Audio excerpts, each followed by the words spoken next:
Thank y'all for being here. I want to start, just appreciate the crowd that was here. Thought we had and really everybody that was part of creating a great atmosphere on Saturday.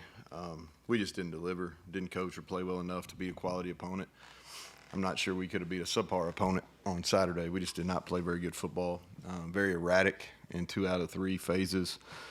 For a veteran team, just disappointing how we performed. And and I take ownership of it. You know, the product on the field is on me, and I wasn't very fired up about it. I'm sure our fans weren't very fired up about it. To recap the game just quickly, I'll start with special teams. I thought that was the bright spot. Encouraged with how we played over there. Only phase that we won the game. We won the hidden yards. I'll do this in all 3. It's kind of the same routine I've always done for you guys that have been here. That the negatives, the things we got to improve on, we ran a guy right into our punter. Can't do that. And he was probably going to run into the punter on his own, but we put his hands on him. And then our kickoff return unit and our punt return, we got to give our guys some chances. I think Preston in particular is really talented punt returner, and we didn't give him enough room. We got to do a better job holding up guys on the line of scrimmage. The positives, we had several. I thought our cover teams were very good. All 4 times we punted were fair catches. We punted the ball extremely well. Hang time, distance for Ali. Our kickoff team looked different. We played really fast and really physical. If you look at Zay Jennings and Jaden Bray, we look quite a bit different than the last couple games of last year against Baylor and North Carolina when we just were not very good on that team. We got speed and we played fast there. And then we defended the swinging gate when they went for 2 and out of their field goal formation there after their first touchdown. We defended that, and I thought that was well coached up. So pleased with our special teams. We got to continue to grow them, and hopefully we'll be talking about takeaways and touchdowns on special teams. But I was really, like I said, I was really encouraged with how we played. Defensively, just not good enough. I think. And this is probably from a team perspective. Sometimes stats don't tell the story, but in this game they do. If you look at it from rushing, we averaged 2.3. They are 2.7. I think they were 5.3. They rushed for 222. We rushed for 85. And the big reason why is because negative plays, something you can't have versus those guys, and snaps caused ours. If you look at turnover margin, they had 1, we had 3. If you look at the middle late, so last 4 minutes of the first half, first 4 minutes, second half, really where the game was decided, 14-3 them. But I can continue going. But let's go back to defense. But I think stats do tell a story in this game. They don't always, but they did in this game for sure. Our rushing defense was not good. We gave up explosive runs, a lot of quarterback scrambles. And if you go back and rewatch the game, we'd have stop, 2-yard, 3-yard, and the explosives are what killed us. That in the quarterback run game, and a lot of those were on scrambles. We just generated 0 pressure. He's a quarterback that struggled with pressure coming in, and we just didn't generate any. So that was disappointing. And then we struggled when they went unbalanced and when they tempoed us, and so we'll continue to see that, I'm sure. I think that was a communication sideline to players, player to player, but just wasn't good enough. The positives defensively, 3 takeaways, 0 points off turnovers. So did a really good job defensively putting out the fire. We played physical. We tackled. We hit them. We didn't get pushed around on the line of scrimmage by any means. And I thought if you look at guys that really played well, Anthony Wilson played well. Josiah Trotter played well. Jaheim Joseph played well. So encouraged with the way that those 3 guys played. Offensively, just below our standards. Like the turnovers, we had ball issues repeatedly, and you're not going to beat quality people, and that's something we didn't do last year. And we had 3 turnovers, and we put the ball on the ground a couple more times. Just that's bad football, and we struggle with just basic functioning football, snaps, red zone. If you look at it, as bad as we played, if we just scored in the red zone, then we have a ball game. We had it in the red zone the exact same amount of times they did, and we were 1 for 4 there. We don't convert a 4th and 1. We kick 2 field goals and we get a touchdown, and that's the game right there. And our perimeter blocking, we didn't do a good job running guys off. We had some 10, 12-yard runs that would have been 30 and 40 if our receivers did what they were supposed to do. We had 4 drops on potential explosive plays with guys that usually make those. That hadn't been an issue for us. And just disappointing because we got the talent to play a lot better than that. And but we didn't. And so positives, had 0 penalties. Thought we did a really good job versus their ends. I think we got 5 penalties on them. We mixed our snap count up. We really play with tempo when the officials would actually get the ball spotted, and so that was we really did a nice job versus those guys. They weren't huge factors in the game. They got a couple of rushes late, but really kind of non-factors. So that was a positive. And to wrap it up, just to close out that game, it's not going to make or break us. I think I told you all that a week ago. This game wasn't going to make or break us. The frustrating thing is you work to get to a point where you play a game that's on a national stage, and we just didn't produce. And there's no reason to be in denial about it. It is what it is. And you gotta like our guys watched it today. You gotta learn. You gotta own it. You gotta learn from it. And you gotta grow. And that's kind of where we're at. We got to grow from it. And our season's still in front of us. There's been a lot of good West Virginia teams that got beat by Penn State in its history and bounced back and have had special years. And there's no reason why this team can't do the same. We've got an opponent coming in this week that has played football at a high level. This Albany team. The thing that sticks out to me the most as I watched them last night and this morning is extremely well coached. This is a group that played in the semifinals last year of the FCS. I'm sitting there watching them beat Idaho in the I think it's the Kibbe Dome, and I played there when we were at Troy when Idaho was FBS. That's a tough place to play, and they go out last year and win in Idaho. And I'm watching that game thinking, Idaho almost beat Oregon, and so I think that puts some that gives you some perspective on what kind of team that's coming in here. It's a team that's used to winning. It's a team that plays in a really good conference, the CAA. It's one of the top 2 or 3 FCS leagues in the country. Coaching that myself for a number of years. And these guys do a really good job schematically in all 3 phases. And I'll start kind of on offense.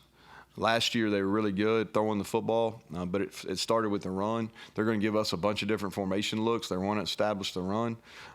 Offensive line-wise, they've got really good size, especially at the FCS level. I think they got 3 guys up front that are good enough to play in our league. And they've got a receiver that had a big game last week or on Saturday night that started his career at Oregon.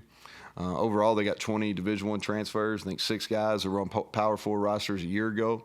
So they've got guys that can play at this level, and they're not going to be intimidated. They gave Marshall everything they wanted and more last year down in Huntington. And so defensively, they line up and play. They're a 4-down front that bases out of cover 4, and they play really gap-sound defense. They tackle. Their defensive line is really well coached. They've had several guys that have left there in the last 3 and 4 years and gone on to Power 4 schools and then been drafted.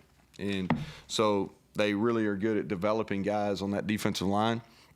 And they've got 2 corners that can really run, that they play man covers. Regardless who they're playing, they've lined up and played man. And so and they're sound in their special teams. They do some things that we've got to work. They're a little bit unique, but they're a good football team. This is the best FCS program we've had come in here since the first game in 2019 when we played James Madison. And so they've got our attention. We're an 0-1 football team till we do something about it, and we've got a great opportunity on Saturday night.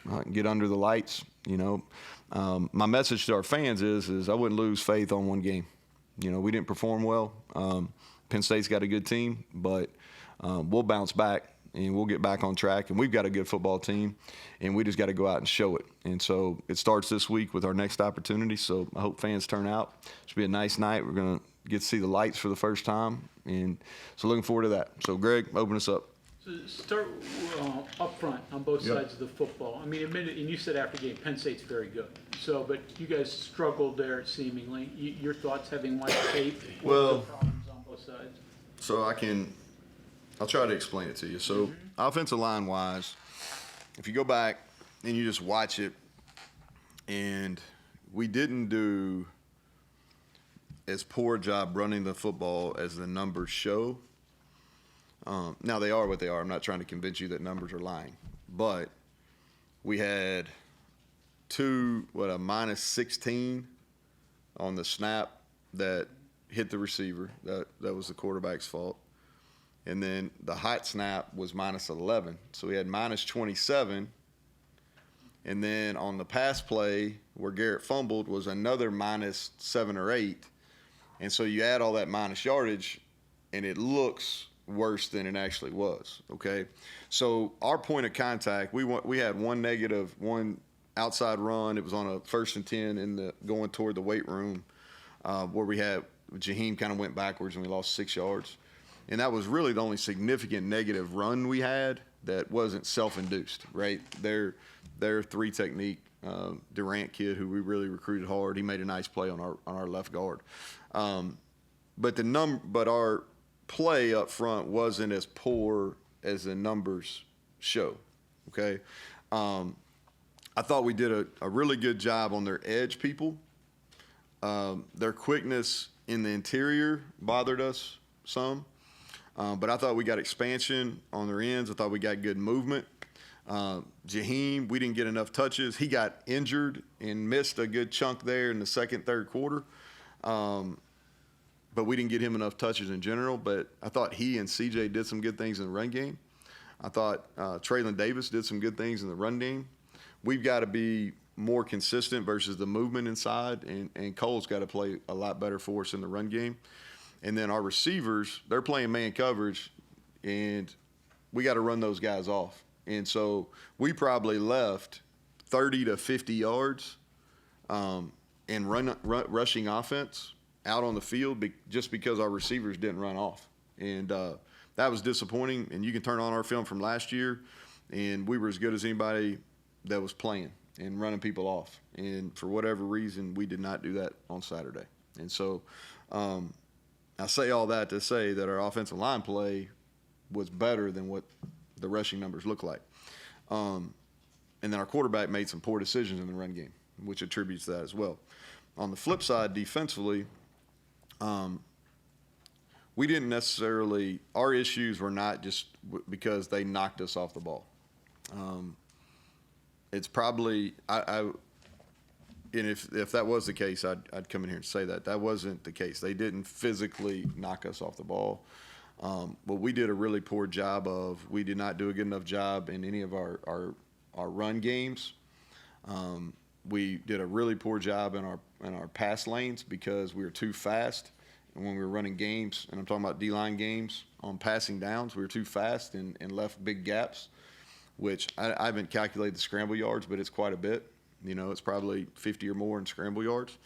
And then we over-pursued the ball in outside zone. And so we had several cutbacks because we over-pursued the ball.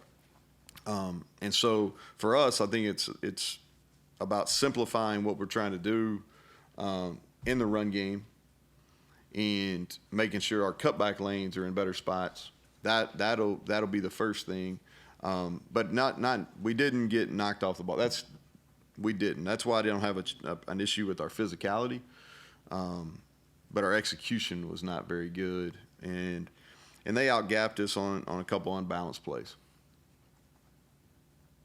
I got a little, probably more footballish than y'all probably wanted, but. Yeah, how much of the stuff on defense stems from just not getting enough pressure on Allard? Well, his completion percentage was not very good with pressure. Now they know that too, and there's a lot of 7-man protection in there. It's hard to get, like you pick your poison. If you're going to 7-man protect, you gotta bring a lot of people, and if you do, you're leaving yourself, in man coverage. So you got to kind of pick and choose. But no, I mean he played really well, but he also had he had space, and there was never a time in that game where he was uncomfortable, and that's on us. Health-wise, Neal, did you come out relatively healthy? Yeah, I think our feelings are hurt. Does that count? Everybody. I'm pretty sure we had a light practice this morning. Everybody was out there, so we'll be back. You mentioned maybe you should have gave more carries to Jaheim, even though he did get banged up, and that was part of it. Was there a reason why that didn't materialize that way during the game? Because he was somebody that Penn State hadn't seen the year before, really. Yeah, so we got him touches early, and then he had that position. Like, I didn't get him carries late in the game because the game was decided. So, really, it's more of a second and third deal. And several of those, so most everything we do in the run game is read-wise, right? And I'm explaining it to you with the thought of he should have had more touches, okay? So, like, he should have had more touches. But everything we're doing is in the read game. And so there was a couple misreads where he should have got the ball. So, and there's at least 2 passing plays where he should have got the ball. So his touches should have been more. But myself as a play caller, I should have called more plays that get him touches as well. So that's kind of that. And he did get hurt. He did miss some time, but still should have got more touches. Overall thoughts on the passing game? I mean, Garrett's stats were basically the same as they were last year in the game. Yeah, I think you answered the question. Not real fired up. And we dropped more balls than we did a year ago. You think about it, we had the first play of the game. That had been a 30-plus play. We missed one on a seam ball. The ball gets knocked out of Cole's hand. And then there's another one we got our hands on. And those are all minimum 15-plus yard gains, So it's not this isn't a coulda. This is, there were plays there. We didn't make them. And then we missed a really bad third down throw right at the end of the half on a 3rd and 3 that you got to make. We missed a third down where we didn't go to our running back where you got to throw. That's the read, tells you to throw the running back. And so we were not as efficient. And so we put a lot of time and effort into that. Now, we're not going to bail out just because we didn't play well in the first game, but there wasn't the improvement that we were expecting to see. I think that's fair. Just want to clarify something from the post game. You said you kind of just went away from motion because of the snapping issues, right? But you did go back to motion. We went to it after we took that. So if you look at that play, so that was in the 3rd series. So the first series of the game, I think we went 6 plays. My mind's working right. So we went 6 plays. And we had a couple where the play clock. So in full transparency, our coach to player didn't work the first series. All right. So it went out, and I don't know what the case was, but we didn't have our coach to player. All right, so we were going to huddle the whole time, but because the coach player went out, we didn't. So we had some issues there. First play after the turnover, we motioned. Garrett asked for the ball late. Ball hits him. Next play, we're going to run a running play after because defensively, we got to stop after that. It was still 0-0. We get the ball back. The very next play is motion play. We're going to run the ball. That was another carry that was supposed to go to Jaheim. All right, that ball goes boom off. It was kind of a really hard snap. And so at that point, I went off our opening script and just went to some very standard plays really into that. Or we went to some motions that aren't affected by the snap. Does that make sense? Not all motions are affected by snaps. The timing ones are, where you're trying to give, really where we're motioning back to like 3 backs. It's a 3-back look. Those are the ones that are all timing based. Yeah, and we kind of got away from those until later. So the ones, I guess the easiest way to explain this, again, I'm probably doing a little more football than I normally do, but the easiest way to explain it is the ones that are affected by timing, where there could potentially be something hit, we got away from. We went back to them later, yeah, and that was after Garrett had settled down a little bit. Okay, and then I don't know if this is connected or not, but I know they had the player to coach, but like, you all were signaling stuff in too. You had the sheets up and everything. How much was that related at all, or did you guys have that plan? We did it more than we were planning on. Yeah. So the way you have to do this is you have to have. So if you're going to play, so we wanted to play with some tempo versus those guys because they match personnel. So we wanted to get in some. So when they went to their big sets, we wanted to play open. All right. What I mean by that, when they went to their 3 linebacker looks, we wanted to play open, and we caught them, and we had some success with that. But to play fast, you got to still use signals, okay? And then when there's some times we're going to huddle. When you huddle, you don't need signals. So, and then you've got to have plans for a rainy day, aka the system goes out, and so that's kind of the way. So you got to still have the signals. You got to have the ability to cover them up if you're going to use them. So yeah, does that answer your question, Mike? Follow up to the motion and the snaps. In looking at those, it looks like, in addition to one that hit, the two that you talked about, a couple more were really close to the motion player. Are you trying to really cut that finely to create more confusion, hide it, or did you feel like there were some others that were a little tight? Yeah, there's probably two more. Yeah, there's two more. And the thing about it is like when you so from a schematic standpoint, we're pretty simple in our schemes, but we give people a bunch of different looks. And there's some other people that do that, but that's kind of our MO is we're gonna be pretty simple in our schemes, but we're giving people different looks, and then who we're reading on different plays and how we're getting into our runs. Then we try to marry all our runs, all right, with screens and run action pass plays and things like that. And usually all the motions and all that stuff fit together, right? Where all the movement plays look the exact same, whether it's a run, it's a pass, a screen, et cetera, right? We're moving the pocket. And so to do that, you got to have some of those timing motions. And literally that's the first time, I'm not saying in ever, because I'm sure, but that's the first time in a really long time we've had those issues. And we work that because when you can have a ball in the summer, we work it. And so we do a ball handling drill every single day. And so we obviously got to do a better job of that, but that hasn't been an issue until that game. Now, it definitely was an issue in the game, Kevin. An amazing build-up to the game, heading into that opener, and an amazing atmosphere there and the likes. Obviously, this week is going to be harder to get that emotion up, and maybe you shouldn't even get it up. Maybe it should be about correcting things, and then you go back to it with Pitt coming up. I mean, talk about the emotions that you're now facing heading forward. Well, it's really about, to me, like, it didn't go the way you wanted it to go. And there is some deflating into that, right? There's a build-up for the game. You feel like, whether it's a player or a coach, you feel like that you've got a team good enough to win the game, and then you just don't play well. So it's deflating for a coach, it's deflating for a player. But this is also a business, and you got another game to play. And you can feel sorry for yourself till about right now. And it's done, and you move on. Like, this is kind of the last bit of the morning. I talk about the game with you all, and then I'm done. And I get to move on, right?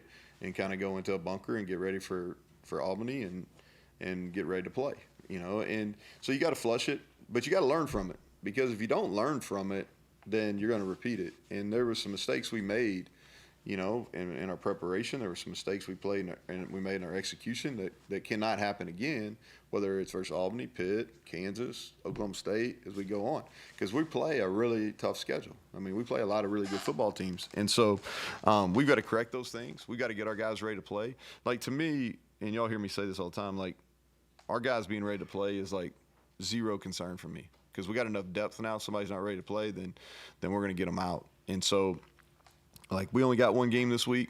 We're going to get back to work tomorrow. We'll have two really good practices, and we'll play considerably better on Saturday versus a team that we got a lot of respect for in Albany. Greg, you were asking something? Yeah, admittedly, it's easy to second guess. You probably do it yourself when things don't go right. But the 2-point conversion, decision, a fourth down or two in the red zone, try that didn't go right. What were your thoughts behind those? Yeah. Well, I would do every one of them again. So let's start. Where do you want to start? Fourth? Yeah, so I just think that when you get it under a yard, like, you got to go for it. And we weren't going to win that game with field goals. I felt like going into it to win the game, we were going to be in the upper 20s. And so just looking at what they did statistically last year, I really felt like 4, maybe 5 trips to the red zone was what it was going to be. And if we were playing, we ended up having 4, and we played poorly. So I may have underestimated that. But just looking at all the quality offenses they played last year, that's what they were getting. And so that's a thought there. You gotta go. You gotta be able to score touchdowns. We converted the other 3, so And then the 2-point play is what you're trying to do is, do you remember, what was the score there, Greg? You remember? Brought it to 13. 27-12. 27-12. Yeah. So the thought process there when you're trailing, and that's a good question, is you want to give yourself the most chances, right?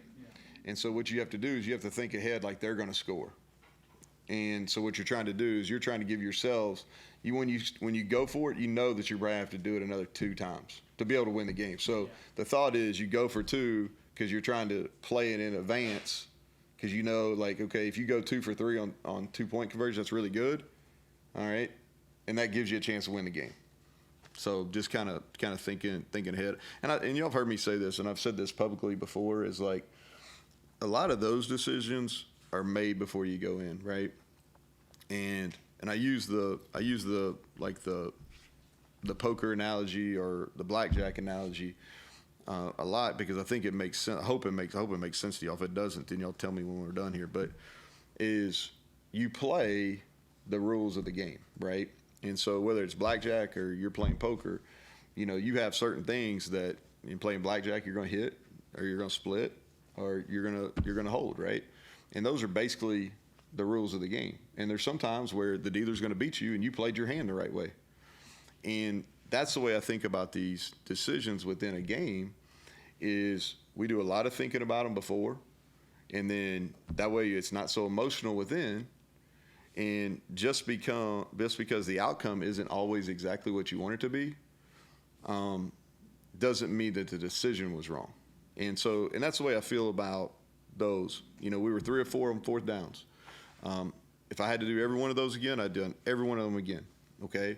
And it's probably not asked about it for 4 and 4, right? And it's a fair question. I don't mean to demean the question at all. It's a fair question.